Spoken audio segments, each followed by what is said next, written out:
What color skin emoji do you use? If I used one, it would be black. Why? Why not? It's so preposterous, all of that. You know, everything that's happened to Rogan, all this idiocy around race, this insistence that we can be reduced to our race, our ethnicity, our sexual identity. It's so appalling and it's so destructive. And one of the reasons that I had a lot of reasons for making my political stance in relationship to Canada's compelled speech laws. I had a lot of reasons for making my views about that known. One of them was the fact that my government had introduced a bill that required me to say things a certain way, which was an unparalleled move in the history of Western democracies and something the Americans had made strictly unconstitutional, I believe in 1942. So that was part of it. Part of it was I knew that this top-down mandated belief that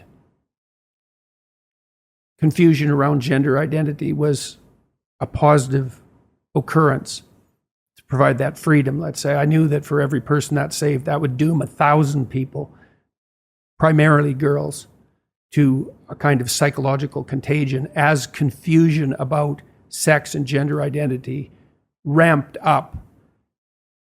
I knew the literature on psychological contagion. It's quite. What is that? What's psychological detailed. contagion?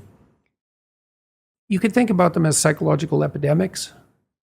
So the last one of any real size was the satanic daycare scares in the 1980s. Well, you're probably not old enough to remember that, but the longest sentences in U.S.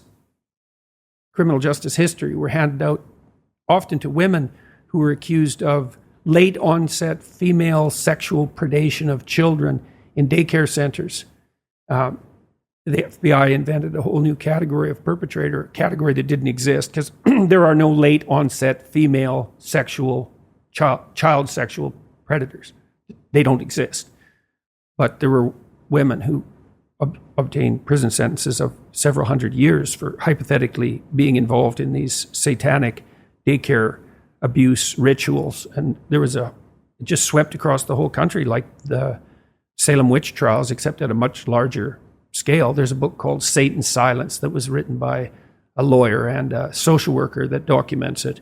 It's just unbelievable. There were stories about underground tunnels where children were being taken down and being, well, every possible thing you could think of was happening to them, all in the name of like satanic ritual. It was a contagion. And those things happen. It happened with cutting behaviors. It happened with eating disorders. This is almost all among girls because teenage girls are most prone to this. They called it hysteria back in Freud's time, but there's a book by a man named Henry Ellenberger called Discovery of the Unconscious that traces back psychogenic epidemics to about 300 years.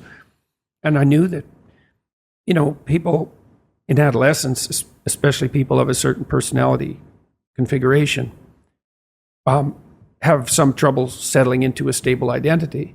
And for a variety of reasons, it can be high negative emotion, which is associated with low self-esteem. Those are more or less the same thing. And then, in all likelihood, high trait openness, which is the creativity dimension.